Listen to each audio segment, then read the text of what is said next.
Hello everyone, welcome back. So recently prime minister Narendra Modi ji ने NDTV को interview दिया और स्टॉक मार्केट को लेके भी उन्होंने कुछ कमेंट किया। आज के वीडियो में उसी के बारे में हम बात करेंगे और समझेंगे कि क्या अंडरलाइंग अपॉर्चुनिटी हमें यहाँ देखने को मिल सकती है। सबसे पहली बात उन्होंने जो कही, उन्होंने कहा कि इंडियंस को अपनी रिस्क टेकिंग कैपेसिटी जो है उसको बढ़ाना चाहिए, उसको बढ़ाना पड़ेगा। और कहीं ना कहीं ये एक अहम मुद्दा भी है। ज़्यादातर लोग स्टॉक मार्केट को गैम्बलिंग समझते हैं, लेकिन जब आपके देश के प्रधानमंत्री बोलते हैं कि आपको इन्वेस्ट करना चाहिए, इससे इकोनॉमी को बूस्ट मिलता है और लोगों को अपनी रिस्क टेकिंग कैपेसिटी को बढ़ाना चाहिए, तो ये ओवरऑल स्टॉक मार्केट के लिए एक पॉजिटिव सेंटिमेंट क्रिएट करता है। दूसरी और जो बहुत इंपॉर्टेंट बात मोदी जी ने कही है, उन्होंने बेसिकली जो होम मिनिस्टर ने कहा था उनकी बात को रिपीट किया है और उन्होंने कहा है कि एक बहुत बड़ी रैली हमें देखने को मिलेगी इलेक्शन रिजल्ट आने के बाद, 4 जून के बाद। और जो कमेंटेटर्स हैं, जो स्टॉक मार्केट एनालिस्ट हैं, वो सब थक जाएंगे, इतनी बड़ी रैली हमें देखने को मिलेगी, ऐसा मोदी जी ने कहा। तो क्या मोदी जी हिंट कर रहे हैं कि ऐसी रैली को जो 2009 में आई थी?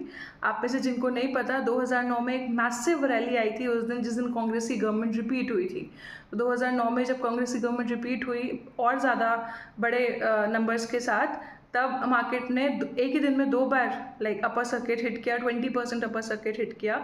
तो जिस तरह का massive movement Modi ji predict कर रहे हैं, तो क्या हम सर्किट देखने को मिल सकते हैं हमें इंडेक्स में 4 जून को? आपका क्या व्यू है इस बारे में? कमेंट ज़रूर करिए। अब अगर इलेक्शन आउटकम बीजेपी के फेवर में जाएगा तो ये बात तो तय है कि मार्केट में एक रैली आएगी, अपसाइड एक अपवर्ड ट्रेजेक्ट्री में मार्केट में एक मेजर रैली हमें देखने को मिलेगी। तो हमारा फोकस कहाँ होना चाहिए? हमारा फोकस होना चाहिए उन एरियाज़ पे जहाँ गवर्नमेंट का फोकस है।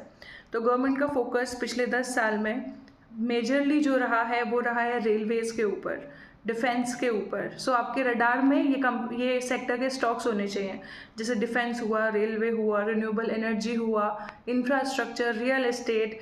ऐसी जो सेक्टर हैं इनको आपको एनालाइज करना चाहिए और स्पेशली इन सेक्टर की जो पीएसयू कंपनीज़ हैं उन पे आपका फोकस होना चाहिए। जैसे बात करें डिफेंस की, तो आपका फोकस होना चाहिए एचएएल के ऊपर, जीई शिपिंग के ऊपर, मजगांव डॉक, कोचिन शिपयार्ड, ऐसी कंपनीज़ पे। अगर रिन्यूएबल एनर्जी की बात करें तो आपका फोकस होना चाहिए इरीडा, एनएचपीसी, एसजेवीएन जैसी कंपनीज़ पे। रेलवे सेक्टर की बात करें तो फोकस होना चाहिए companies like IRFC, RVNL, IRCON. तो आपको ये सेक्टर को एनालाइज करना है और ये सेक्टर में भी आपको उन कंपनीज पे बैट करना चाहिए जो पीएसयूज हैं। And a special tip for you all, अगर आप एक न्यू इन्वेस्टर हैं and you don't want to go through the headache of analysing the company, कौन सी कंपनी बेटर है, कौन सी कंपनी बेटर नहीं है, तो आपको इतना सब झंझट में पड़ने की ज़रूरत नहीं है। What you can do is you can simply buy CPSC ETF. तो सीपीएससी बेसिकली है सेंट्रल पब्लिक सेक्टर एंटरप्राइजेस, उसका ये ईटीएफ है। तो जो भी सरकारी कंपनी है, सेंट्रल गवर्नमेंट की जो कंपनीज़ हैं, वो सभी कंपनीज़ का एक तरह से एमलगमेशन इसके अंदर है इंडेक्स के, और आप इसका ईटीएफ डायरेक्टली अपने ब्रोकर के थ्रू बाय कर सकते हैं।